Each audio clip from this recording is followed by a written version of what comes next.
अब मैं आदर पूर्वक श्री शिव जी को सिर नवाकर श्री रामचंद्र जी के गुणों की निर्मल कथा कहता हूँ।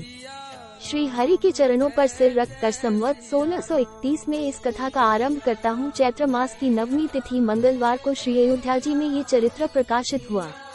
जिस दिन श्री राम जी का जन्म होता है, वेद कहते हैं कि उस दिन सारे तीर्थ वहाँ श्री अयोध्या जी में चले आते हैं।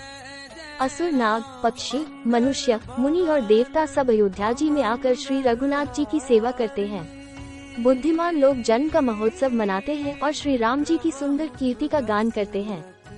सज्जनों के बहुत से समूह उस दिन श्री सरयू जी के पवित्र जल में स्नान करते हैं और हृदय में सुंदर श्याम शरीर श्री रघुनाथ जी का ध्यान करके उनके नाम का जप करते हैं। वेद पुराण कहते हैं कि श्री सरयू जी का दर्शन, स्पर्श, स्नान और जलपान पापों को हरता है। ये नदी बड़ी ही पवित्र है, इसकी महिमा अनंत है, जिसे विमल बुद्धि वाली सरस्वती जी भी नहीं कह सकती। ये शोभायमान अयोध्यापुरी श्री रामचंद्र जी के परमधाम की देने वाली है, सब लोकों में प्रसिद्ध है और अत्यंत पवित्र है। जगत में अंश, स्वेद्स, उद्भिजर और जरायुज 4 खानी प्रकार के अनंत जीव हैं। इनमें से जो कोई भी अयोध्या जी में शरीर छोड़ते हैं, वे फिर संसार में नहीं आते, जन्म मृत्यु के चक्कर से छूटकर भगवान के परमधाम में निवास करते हैं। इस अयोध्यापुरी को सब प्रकार से मनोहर, सब सिद्धियों की देने वाली और कल्याण की खान समझकर मैंने इस निर्मल कथा का आरंभ किया, जिसके सुनने से काम, मद और दम्भ नष्ट हो जाते हैं। इसका नाम रामचरितमानस है, जिसके कानों से सुनते ही शांति मिलती है।